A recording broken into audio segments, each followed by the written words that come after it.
11일째가 흐른 시각입니다. 오늘도 행복한 현지에서 여러분들께 생방송으로 전해드리는 고발뉴스 이상호 기자입니다. 안녕하십니까. 그리고 제 오른쪽에는 팩트TV의 아나운서 오창석입니다. 반갑습니다. 그리고 제 좌측으로는 우리 서혜성 교수 모셨습니다. 네, 서혜성입니다. 저희가 이곳에 온 지는 이제 뭐 불과 열흘이 다 돼가는 상황인데요. 정말 이곳에는 밤낮이 따로 없습니다. 방금 우리 서혜성 교수께서 정말 밤낮이 없을 수밖에 없는 이유를 말씀해 주셨는데, 밤낮으로 배가 들어오고 밤낮으로 통곡이 이어지고 또 분노가 치끓어 오르는 그런 현장입니다. 그러다 보니까 옆에서 지켜보는 저희조차도 이렇게 힘든데, 특히 어제 같은 경우는 또 밤에 민간 자원봉사단과 그리고 또 알파의 이종인 대표가 현장으로 나갔습니다. 그 과정에서 또 많은 우여곡절이 있었습니다. 오늘 여러분들 인터넷상에서 많은 관심들 가지고 지켜봐 주셨듯이 밤새워서 상황이 계속 급변하는 상황이 있었습니다. 지금 지난 11일간 세월호 침몰 사고와 그 이후 구조 과정을 보면 의혹이 너무 많지요, 여러분들. 왜 이런 사고가 났을까 부터 시작해서 왜 이렇게 구조가 미비할까, 미미한 정도가 아니라 이게 전 완패인가, 이런 과정에서 이제 여러 가지 그 구조를 맡은 업체와 관련된 의혹도 제기가 되고 있고요. 그 밖에도 더 큰 그 메타 의혹들도 제기가 되고 있습니다만은, 그러다 보니까 사실 저희 현장에서 지켜보는 입장에서는 뭐 사실 눈을 붙일 시간이 없습니다. 그래서 저희도 이렇게 쉽지 않은데, 저희보다 더 본질적인 고통, 지옥에 마주하고 있는 우리 피해자 가족분들, 지금 직접 실종 사망자가 300이 넘으니까요. 그 가족들은 어마어마하게 많은 숫자인데, 더불어서 우리 국민들께서도 그야말로 친 가족처럼 상실감을 가지고 고통 속에 헤매고 계신 것 같습니다. 사실 그렇지 않습니까? 지금 이제 가장 힘든 사람들은 물밑에 있는 학생들이죠. 어린 학생들입니다. 두 번째는 직접 그 부모님이시겠죠. 그런데 사실은 지금 다수의 국민들은 그 부모님과 같은 심정으로 사실상 피해자 가족으로서 이 고통에 동참하고 있습니다. 누가 오라고 그러는 것이 아니라 그 일 자체가 남의 일이라고 생각하지 않는 것이죠. 전 국민적인 고통 속에서 우리는 사실 방송을 쉴 수 없어서 토요일 날도 이곳에 앉아 있습니다. 조금 전까지 팽목항 인근에 조금씩 비가 내렸었습니다. 그런데 마침 방송을 시작하면서 빗줄기가 가늘어졌습니다. 그런데 우리가 전해 듣기에는 현재 구조 현장에는 상당히 강한 바람과 비가 뿌리고 있다고 합니다. 이런 말씀을 드리고 싶습니다. 이상호 기자가 요약해서 말씀을 드렸습니다마는 어쩔 수 없이 사고가 났다 하더라도, 그래서 배가 침몰했다 하더라도 침몰 과정 자체는 사회적 부력이 있어야 하는데, 뭐 떠오르는 힘이 있어야 한다는 것이죠. 그런데 그렇지 않고 침몰 과정 자체도 부력 없이 침몰하고 있는 게 아닌가 하는 것이 국민들에게 주고 있는 가장 큰 상실감입니다. 이렇게 많은 그 문명의 힘, 그리고 우리가 갖고 있는 IT 최강국이라는 한국, 세계 10대 부자라고 하는 나라에서 어떻게 이런 일이 11일째 뚜렷하게 어떤 생명을 지켜내지 못하는 이런 것들을 보면서 국민이 낙담하고 있는 그런 상황입니다. 그런데 우리는 낙담하고자 이 방송을 하고 있는 것이 아니라 마지막이란 말을 쓰지 않고 최후에까지 어떤 순간에까지라도 그 생명의 희망을 같이 하고자 이 방송을, 토요일자 방송을 시작하겠습니다. 네, 끝으로 하나만 덧붙이자면요. 지금 벌써 11일인데 문제는 말이죠. 이 상황이 언제 종료되느냐 이겁니다. 전원이 구조되고 만에 하나 생존자가 없다 하더라도 전원이 수습되는 그런 것들이 그야말로 저희가 기대하는 상황인데요. 2년까지 앞으로 또 수개월이 걸릴 수도 있다고 하니까 그러면 이 팽목항에 이 빗물은 마를 날이 없는 거죠. 그래서 얼마나 더 오랫동안 이 진짜 희망 고문이 계속될 것인가 하는 부분이 큰 문제인데, 그제 다녀가신 정혜정 박사는 이런 얘기를 하더라고요. 정혜신 박사요? 네, 정혜신 박사는 지금 당장 오신 분들이 가족들이 1차적으로는 지금 자기 피부치가 이렇게 생사 갈림길에 있지만 2차적으로는 이게 회복이 되기 위해서는 생활이 돼야 되는데 지금 와 계신 분들이 뭐 치킨집 하다 오신 분들은 닭튀기다 그냥 오신 거예요. 회사 다니다 오신 분들은 그냥 팽개치고 오셨기 때문에 이게 길어지면 가정이 회복될 수가 없는 거죠, 경제적으로. 네, 네. 그래서 지금 가장 시급한 것은 구조지만 두 번째로 시급한 것은 이후의 구조. 네네. 다시 말하면 안산시에서 지금 300명이면 300명, 400명이면 400명 가족의 네. 신상을 다 파괴한다는 겁니다. 네네. 즉 엄마는 뭐하고 아빠는 뭐하고 형제는 뭐하는데 얘는 뭐하고 해서 얼마 이렇게 하다가 지금 향후에 예상되는 문제가 뭐기 때문에 한 가정 하나하나를 살릴 수 있는 온전하게 네. 이어갈 네. 수 있도록 하는 지금부터의 치밀한 데이터베이스와 거기에 합당한 조치가 필요하다는 겁니다. 이 부분에 대해서 안산시 관계자 그리고 네. 또 보건복지부 관계자들은 꼭 유념해서 좀 조치를 해주셨으면 뭐 지금도 하시고 있으면 좋은데 네. 꼭 좀 부탁드리겠습니다. 자, 네. 네, 국가의 세금을 내는 이유는 사실은 많은 권리를 누리기 위해서이기도 합니다만은 어려운 일에 처해졌을 때 국가나 혹은 지자체 같은 것들 그런 단체에서 가족처럼 우리들을 돌봐줄 것이라는 믿음이 전제되어 있는 것입니다. 지금 이상호 기자가 말한 것 같은 그런 조치들이 이미 이루어지고 있겠습니다만은 조금 더 친절하고 그리고 좀 더 인간적이고 정말 식구처럼 생각하는 그런 배려를 해주시길 다시 한번 부탁드리겠습니다. 네, 부탁드립니다.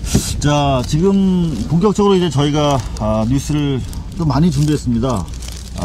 워낙 많은 일들이 지금 진행이 되고 있어서 어쩔 수 없이 저희 뭐 쫓아다니다 보니까 또 좀 많아졌는데요. 좀 스피디하게 진행을 해보도록 하겠습니다.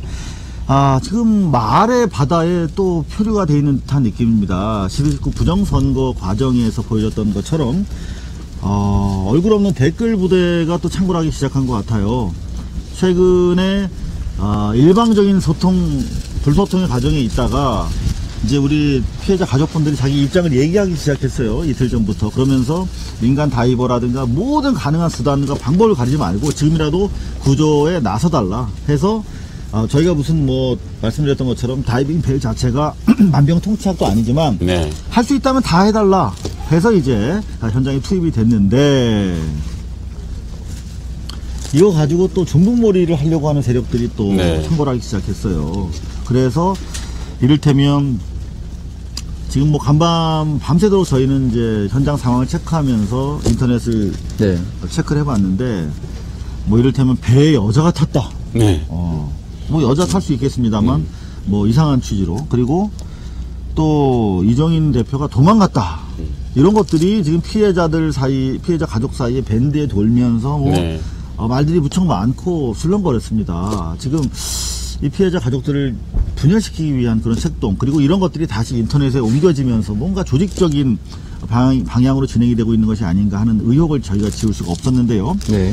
특히 어제 원래 그 다이빙 벨이 현장에 도착한 거 오후입니다. 11시에 네. 출발해서 오후 2, 3시쯤에 도착했는데 그래서 2, 3시에 도착해서 5시쯤에 또 물때가 좋아서 그때 작업을 하고 있었답니다. 네, 언딘에서. 네. 그래서 언딘에서 작업이 끝나면 7시부터 그러면 우리가 바지선을 언진 쪽 옆에다 이렇게 치겠다. 붙여서. 예, 참고로 말씀드리면 언딘이라는 것은 현재 구조를 책임지고 있는 민간 업체를 얘기하는 것입니다. 네, 언딘 네. 쪽 옆에다 이렇게 살짝 붙여서 이렇게 치겠다. 이렇게 합의된 상태로 들어갔는데 네. 언딘 쪽에서 계속 기다려달라. 뭐 지금 문제가 됐다. 그래가지고 새벽에 겨우겨우 들어가서 시도를 하다가 저쪽에서 언진 쪽에서 문제를 제기하고 고함이 오가고 그런 과정에서 결국 물때를 놓쳐가지고 바지선도 제대로 붙이지 못한 상황에서 나왔는데 네. 언론에서는 기다렸다는 듯이 네. 다이빙벨 실패 네. 이런 보도가 엄청나게 나왔어요. 그러니까 다이빙벨을 시도할 수조차 없었죠. 바지선이 붙지 않았기 때문에. 그런데 지금 많은 매체에서는 마치 그렇게 뭐 기고만장하더니 네. 꼴 봐라 그러면서 이제 뭔가 이 국면을 전환시키려고 하는 그런 의도가 엿보이는데 그래서 저희가 밤새도록 모든 통화를 다 녹음을 했습니다. 그리고 밤새도록 바로 벌어지는 상황들 다 저희가 네. 영상에 담았는데 그 분량이 너무너무 많아서 저희가 꼭 필요한 부분만 저희가 정리를 해서 몇 가지 전화 통화 위주로 해서 보내드리도록 하겠습니다. 여러분들이 쭉 들으시면서 어떤 상황이 있었고 언딘 쪽이 비협조적이어서 이게 안 된 것인지 아니면 다이빙벨 진행하는 알파 쪽에 능력이 없어서 안 된 것인지 여러분들이 한번 직접 판단해 보십시오. 이상호 기자, 방송 나가기 한 가지만 설명을 네네. 꼭 해주셨으면 좋겠네요. 그 다이빙 벨이라고 하는 그 장비가 네. 장비 맞죠? 네, 장비. 장비 맞습니다. 그리고 그 장비가 그 이종인 대표가 얘기하고 있는 게 조류에 대해서는 상당히 다른 장비에 비해서는 탁월하다. 그래서 물 밑에서 예, 예. 부는 조류에 대해서는 괜찮은데 네. 이 파도가 높아지면 네. 모든 장비가 그렇답니다. 이게 지금 이렇게 호스로 이렇게 연결이 되어 있는데 네. 파도가 높아지면 이게 호스가 이제 위아래로 이렇게 움직이는 거죠. 네, 네, 네, 그렇기 네. 때문에 뭐 많을 때 5, 6m 이렇게 움직이다 보면 네. 이게 뭐 상당히 위험한 상태가 발생. 그러니까 이제 시청자 여러분께 말씀을 드리는 것은 조류하고 파도는 다른 것입니다. 그 말씀을 드리는 것입니다. 그러니까 이 얘기는 이 대표가 JTBC라든지 다른 매체에서 이렇게 충분히 얘기했던 것을 생각하고 알고 있습니다. 그런데 혹시 다이빙벨이 모든 상황에서 마음껏 투입할 수 있는 전천후 무슨 로버트이거나 그런 것은 아닙니다. 유인 장비입니다. 그리고요. 여러분들 직접 확인해 보시죠. 함께 탑승했던 뒤늦게 아주 어렵사리 탑승했던 피해자 가족들 위주의 진술로 들어보시겠습니다. 인생이랑 좀 트러블이 있어갖고, 예, 그, 저반이 좀 늦게 되고 있어요. 예, 근데, 예. 말씀하세요.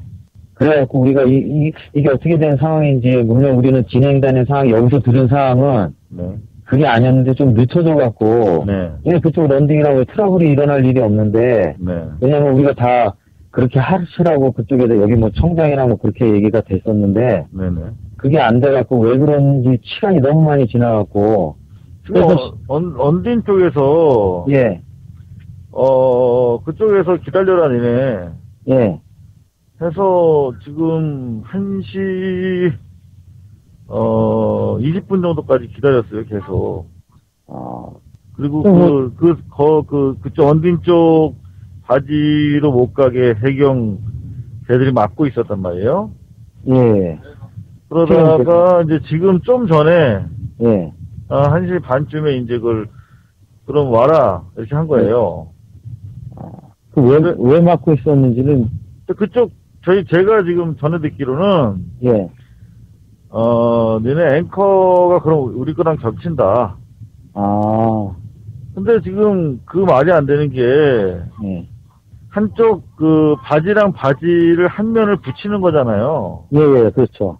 그래서 저쪽에다가 이제 반대편에다가 앵커를 2개를 내리기 때문에, 예, 이건 충분한 거리가 있고 사실은 위험이 전혀 없지는 않지만 그 정도는 감수해야 되는 상황 아닙니까? 예, 그래서 가로도 세로로 붙인다를 얘기를 들었었거든요. 세로로요. 예. 그럼 더 그러니까- 안전하네. 예, 그렇게 결정이 됐다 그러고 진행을 10시에 한다고 얘기를 했어요. 그런데 그 얘기를 계속 가지고 막은 거예요. 그래서 지금 어떤 일이 생기냐면 예, 결국은 10시에 들어가면 되는데 11시에 네. 또 파도가 괜찮잖아요. 그렇죠. 유속이. 예, 그런데 지금 가니까 유속이 너무 빠르대요. 예, 지금 빠르다 그러더라고요. 예, 그래가지고 지금 뭐 계속 유속이 좀 가라앉을 때까지 저완을 못하고 한 새벽 3시까지 기다려야 되는 상황이라고 하더라고요. 언딘 쪽에서는 이쪽에서 비협조 해가지고 작업이 이루어지지 못했다라고 그러거든요, 지금. 무슨 비협조예요. 지들이 안 해줬으면서. 뭘 안 해줄 거예요, 옆에서 보시기에? 처음에 우리가 들어가서 네, 행사 작업 때 네, 지를 연병을 해가지고 선장이 쫄아가지고 자기는 겁먹고 뺐고 네. 그 다음에 자반할 때 왜 그쪽 배하고 저희 까지하고 묶어야 되잖아요. 뭐 묻기로 했죠, 네네네. 계류사고, 네. 예. 근데 그거 가지고만 뭐라고 하더라고. 뭐라고 해요? 그건 하기로 그렇게 알지. 하기로 했는데. 좀 약간의 큰 소리가 좀 들렸어요. 그쪽에서 고성이 있었다고요? 네, 저는 그때 이제 저희 학부모님이 거기 계셔가지고, 네네. 네, 사진 이번 작업들을 사진을 찍고 있었거든요. 근데 네네. 한쪽에서 좀 큰 소리가 좀 나긴 나더라고. 네. 네, 그리고 사진 찍고 저는 다시 이제 마지선으로 넘어왔거든요. 네. 그리고 나서 이제 바로 떼버린 거예요. 저쪽에서는 한마디로 뭐라는 거예요? 뭐라고 그렇게 큰 소리를 하던가요? 저쪽에서 얘기하는 거는 모르죠. 여하튼 배를 이렇게 가깝게 대지 마라. 네, 그렇죠. 그건 그렇게 되려면은 네. 거리를 두고 됐어야 된다. 이거죠. 근데 지금 밧줄로 하면은 조류 때문에 밀릴 거고 바깥쪽에서 앵커로 당겨야 팽팽해질 거 아닙니까? 거리가 생길 거 아니에요. 그렇죠. 저희 뭐 전문 지식이 없는 저도 그렇게 알고 있는데요. 네. 근데 근데 결국은 그거를 지금 언딘 쪽은 이쪽 알파 쪽에서 비협조해가지고 이게 무산이 됐다는 식으로 자꾸 흘리는데 그게 아니라 현장에서 보시기에는 그쪽에서 언딘 쪽이죠? 언딘 쪽에서 고성을 하면서 네. 이게 묶는 것 자체를 방해한 거군요, 한마디로. 한마디로 이제 방해를 하면서 뭐 일반 뭐 여기 바지선을 끌고 간 그 작은 배 선장들이 무슨 힘이 있습니까? 그렇죠. 큰 소리 치면은 을에 겁먹고 뺄 수밖에 없는 입장인데. 그래서 이분들 다 이거 뭐 돈 받고 온 사람들이니까 용선 선장이니까. 네, 그런 것 때문에 아쉽게 참 그러네요. 직접 눈앞에서 그 언딘이 하는 행태를 보니까 여태까지 지금 11일째 바로 그분들이 구조 작업을 벌인 건데 바로 눈앞에서 지켜보시니까 어떤 생각이 드세요? 믿을 놈 하나도 없다라는 거를 뼈저리게 느꼈습니다. 그분들한테 구조를 맡겼다는 부분에 대해서 어떻게 생각하세요? 일단 그거는 제가 이쪽 그 잠수 이제 구조 쪽에는 잘 모르기 때문에 그거는 뭐 정부가 이제 알아서 하는 거 아니에요. 네. 해경이나 정부 알아서 하는 건데 네. 좀 없잖아 좀 비리가 있지 않을까라는 그런 생각이 드네요. 그 정도 생각까지 드실 정도로 비협조적이었다는 말씀이시죠? 알겠습니다. 뭐 예전서부터 그렇게 느꼈으니까 네네. 왜 구조 작업을 안 할까? 아무리 민간인이라도 네. 자기 자식들이 있을 것이고 네. 그러면 숙명이라도 더 구하려고 노력을 할 텐데 네. 그렇지가 못하니까. 지금 현장에서 보시기에 언딘 쪽이 고압적으로 협조하지 않았다라는 취지로 말씀하셨는데 잠시 뒤에 그럼 팽목항에서 뵙겠습니다. 보이지 않게 방해를 한다는 얘기를 들었어요. 예, 지금 그 배 우리 알파 쪽 그래서 그 알파들만이 작업을 못하지 않냐 그런 얘기를 들은 거예요. 일을 진행을 시키려고 그 서로 방해를 하지 마라. 아예 도와줄 건 도와주고. 네. 이게 보니까 뭐 해경에서도 그 컨트롤이 안 되는 것 같고 그 여기 얘기는 그 원진이 완전 컨트롤 사오라고 얘기를 하는 것 같아요. 거기 이제 들은 사람들 얘기로는. 현장에 있는 사람들 말로는 다 그렇게 하더라고 얘기를. 그러니까요. 이건 우리 원진이 이제 자기네 바지선이니까 예. 텃세까지 부리는 것 같아요 보니까. 예. 아. 우리는 지금 일을 하는 게 목적이 사실 이정인 대표나 뭐 그런 분들이 누가 일을 하든 상관이 없어요. 솔직하게 말씀을 드리면. 누구든 일만 하면 되는 거예요. 네. 네. 직접 들어보시니까 어떠십니까?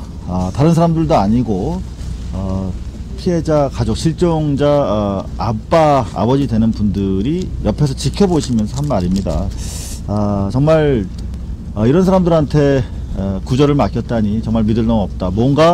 심지어 뭔가 의혹이 비리가 있는 거 아니냐 이런 생각이 들 정도로 고압적이면서 비협조적이었다. 그리고 바지선 위에서 그들이 경찰도 아니고 군도 아니고 그들이 갑이었다. 그들이 컨트롤 타워인 것 같더라 하는 그런 얘기를 들어봤는데요. 사실 그래서 저희가 지금 금양호 사고를 뭐 지난 시간에도 말씀드렸습니다만 저희가 꼭 집어서 말씀드리면 당시에도 똑같은 문제가 있었습니다. 제가 금양호 97호 선장과 그 98호 선원의 유가족들을 제가 만나봤는데 그때도 이랬대요. 2박 3일 동안 수색을 했는데 첫날에는 뭐 했는지 아세요?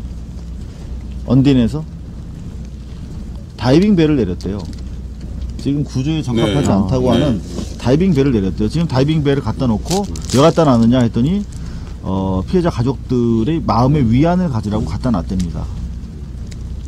참 설득력 떨어지는 답변을 다 보겠습니다. 네.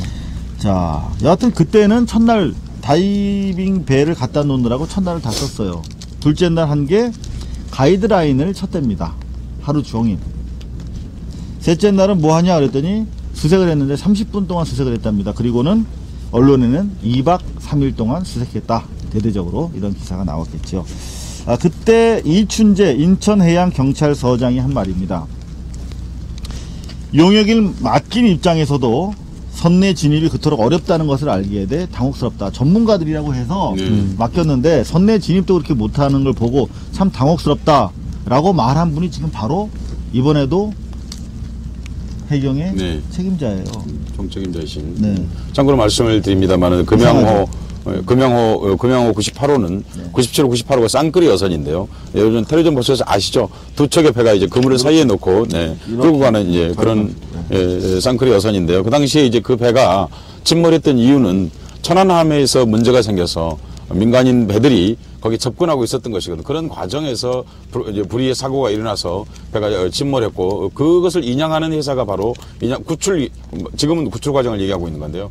구출과 인양을 했던 그 회사가 이제 언딘이라는 회사인데 이상호 기자가 그때 사건을 지금 설명하고 있는 것입니다. 네네. 자, 그때 당시에 금양호 98호, 98 금양호가 100톤짜리 배입니다. 제가 그 배를 가봤더니 네. 여기서 저 끝까지 한 20발자국 정도. 네. 작은 배예요. 지금 이 배 네. 우리 세월호는 146m죠. 네. 네. 6,800톤이고. 네. 그때 당시 100톤을 구조하는 데만 2박 3일 지금 방금 말씀드린 것처럼 구조하는 데만 5억을 받았다고 하니까 네.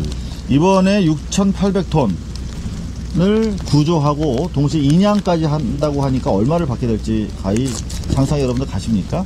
자, 그렇게 문제가 있었던 업체를 고집한 배경에 대해서는 잠시 뒤에 여러분들과 함께 또 짚어보는 시간을 갖도록 하겠고요. 지금 비가 상당히 이제 거세게 내리기 시작하는 것 같습니다. 네. 자, 그러면 이런 상황 속에서 이종인 대표 이제 무태에 올랐는데요. 그 전 상황과 그리고 올라와서 앞으로 계획에 대해서 저희가 인터뷰를 해봤습니다. 함께 보시죠. 시도를 아예 못했어요? 여보세요? 여보세요? 네. 그러니까 제로로 해서 붙이기로 했다는 거 아니야, 접안을. 예, 거기다 붙이기로 했었는데, 네. 근데 그 붙이는 조건을 다 얘기를 해서 그렇게 했는데, 네. 이 친구가 나와서 하는 얘기가, 그러니까 네. 전혀 그냥, 이거 배 왜 이렇게 돼? 저렇게 돼? 네. 그러니까 결국은 그것도 안 된다는 얘기야. 그러니까 배 이렇게 되면, 배한테 영향 주고 저렇게 되면 다이버한테 영향 주고, 요번에는 안 그럴 줄 알았거든.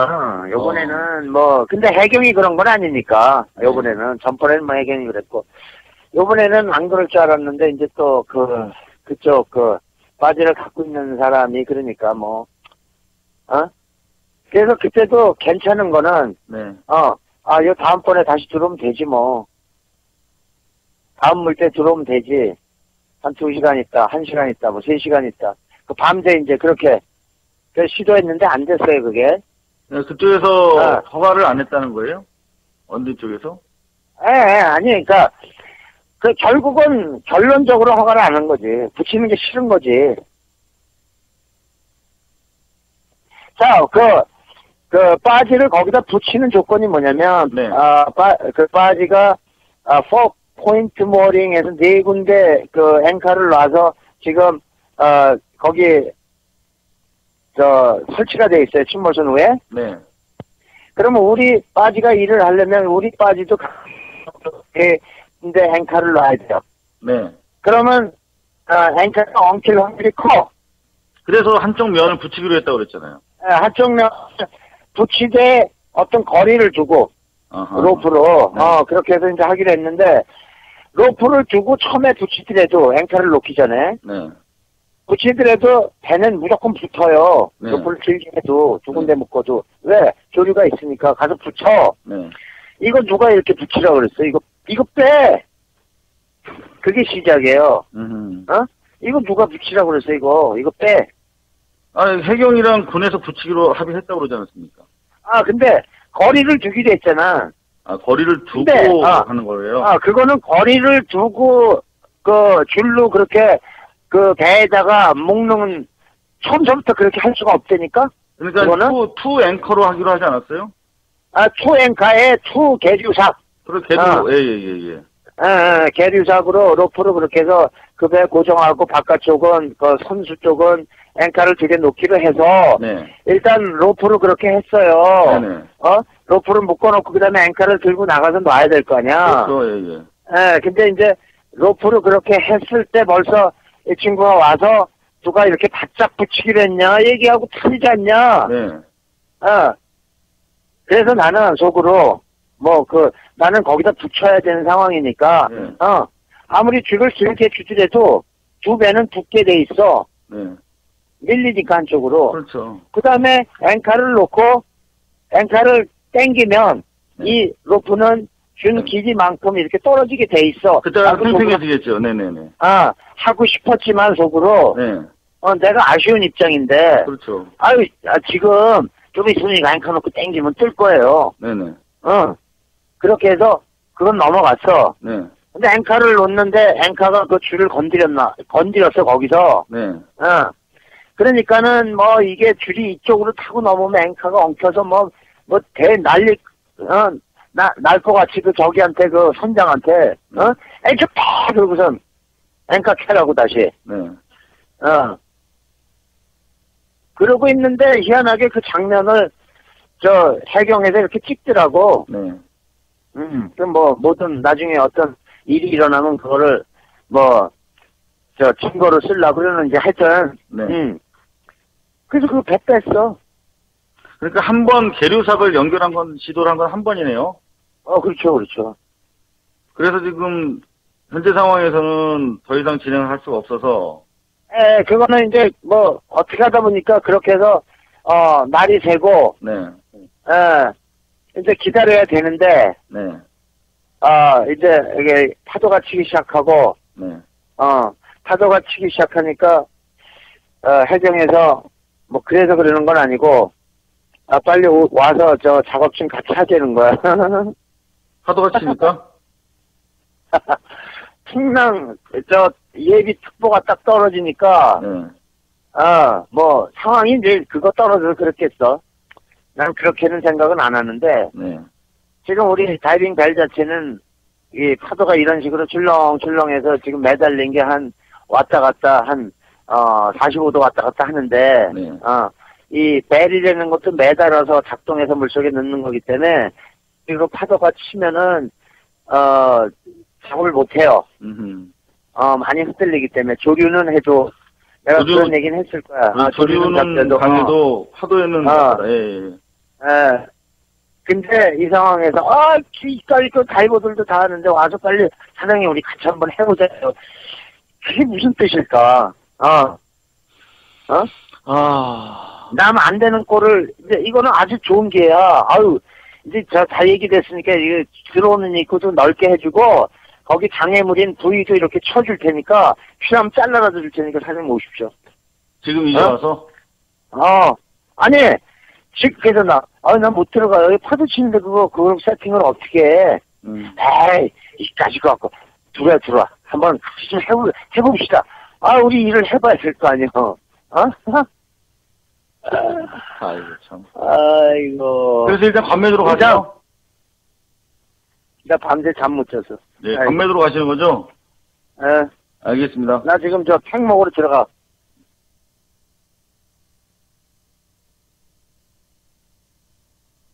그럼 서로 작업하는데 부담을 갖고 계시단 말씀이신가요? 그런 서로의 평가 때문에? 아니, 그렇지 않아요. 무슨 경주하러 온 게 아니에요. 그리고 제가 최선만 다하고 내가 제 말에 이제 책임을 지고 저 자식을 키우는 사람으로서 툭 하면 눈물이 나는 거야, 이거 생각하면. 속에서 아주, 그런데 내가 어떻게 잠을 자냐고. 남보다 이 분야에 대해서 조금 더 알고 있는데, 그래서 오게 된 거예요, 지금 큰 게. 그러니까 우리 가족들 앞에서도 무슨 쓴소리는 아니지만 좀 전화를 해서 저한테 이제 좀 맞지 않는 소리를 어떤 분이 그 전에 한 번 한 적이 있어갖고 거의 욕에 가까운 소리를 하면서 이제 다툰 적이 있었는데, 제가 온 거에 대해서 어떤 조건이 없기 때문에 그렇게 할 수 있었던 거고, 지금 요번 같은 거는 그렇잖아요. 기자들도 그렇고 마음이 다 똑같잖아, 무슨. 그죠? 여기 취재 때문에 물론 왔겠지만 속에서 막 불나고 그러잖아. 그럼 다시 출항하실 때 피해자 가족분들과 동승해서 가시는 겁니까? 저는 그거를 저번에도 4분 정도만 얘기해서 네. 피해자 가족도 그렇고 뭐 언론도 그렇고 같이 그렇게 생각했습니다. 다소 또 장황할 줄 모르겠습니다만 저희가 다양한 관계자들의 이야기를 한번 이렇게 들어봤습니다. 우리 서혜성 교수께서는 어떻게 보셨어요? 네, 지금 이제 다이빙벨을 놓고서 뭐 이런저런 얘기가 설왕설래하고 있습니다. 마치 뭐가 잘못된 일이라도 하는 것이 좋은 일인 것 같은 그런 분위기도 있단 말입니다. 저는 이 말씀을 꼭 드리고 싶습니다. 다이빙벨을 포함해서 세월호 참사를 두고서 이념 논쟁을 한다든지 하는 건 굉장히 잘못된 것입니다. 이것은 사회적인 동물이라는 인간 이전에 생물로서 도의에서 어긋나는 일입니다. 언젠가 우리가 텔레비전에 본 적이 있으실 겁니다. 어떤 강아지 한 마리가 차에 치여서 죽었는데 그 옆에 동료 강아지가 다른 차가 옴에도 불구하고 비키지 않고 그 강아지를 지키는 것을 보았을 것입니다. 우리는 그보다는 나아야 우리가 그 개를 기르는 인간일 수 있을 것입니다. 생물체로서 도의에 어긋나는 그런 일은 중지돼야 합니다. 그런데 이상호 기자가 이 방송을 시작할 때 모두에 이제 그런 말씀 했지 않습니까? 그런 일이 이제 자꾸 이념적으로 가르려고 하고 그런 거 하는 이유가 사실 있습니다. 이 일에서는 사실 가장 중요한 책임자는 정부입니다. 정부의 책임을 뭔가 좀 돌려보고자 하는 그런 마음이 좀 아닌가 하는 그런 우려를 지금 우리가 하고 있습니다. 상식적인 사람이 누구나 그렇게 생각이 드는 것이죠. 요컨대 사회학적인 용어로 그걸 이렇게 말할 수 있습니다. 존재하지 않는 적을 상상하는 과정입니다. 그렇게 함으로써 대중들이 갖고 있는 분노나 상실감을 다른 데로 전이시키려고 하는 그런 것입니다. 사실 다이빙벨은 대단한 장비라고인지 무엇인지 저는 잘 모릅니다. 왜냐하면 저는 뭐 그런 장비를 이번 사건을 통해 처음 알았고 그런데 우리가 기대하는 것은 그 장비를 포함해서 어떤 장비라도 들어가서 우리 아이들을 한 명이라도 구출할 수 있다면 그 무엇이든지 해보자. 그게 지금 현재 학부형들의 뜻이고 국민들의 뜻이기 때문에 그런 시도를 하고 있는 것입니다. 그런데 여러분 꼭 이 방송을 통해 말씀드리고 싶은 것은 세월호 참사의 일은 절대 이념의 문제가 아니고 생명의 문제입니다. 제발 그런 말씀들을 하지 않으시기를 정말 당부하고 또 부탁드리는 것입니다. 네, 지금 뭐 인터넷 댓글 부대를 동원하고 뭐 동원의 주체는 모르겠습니다. 주어는 모르겠는데요, 저도 지금 이를테면 다이빙벨에 대해서 악의적인 오보가 계속 나오고 있습니다. 그런가 하면 과도한 제목들, 다이빙벨 실패했다. 네. 다이빙벨 투입해도 별 소용 없었다. 이런 취지의 것들이 많이 나오고 심지어 다이빙벨 설치도 못하면서 무슨 뭐 그동안 큰 소리를 쳤느냐 뭐 이런 식으로 자꾸 다이빙벨을 공격하는 이유는 여태까지 지금 피해자 가족들이 다이빙벨을 원하고 있는데 이거는 이 자체가 만병통치약이기 때문이 아니라 지금 한 사람도 생명을 구하지 못했기 때문에 기존의 잘못된 구조 방식에 대한 비판으로 여겨질 가능성이 많죠. 그래서 봐라, 저 사람도 저렇게 못하지 않느냐, 이게 불가항력이었다라고 면피하기 위해서 공격하는 것이다. 저는 이렇게 보고 있고요. 그 과정에서 종북 카드를 활용하고 있다, 이렇게 분석이 되어집니다.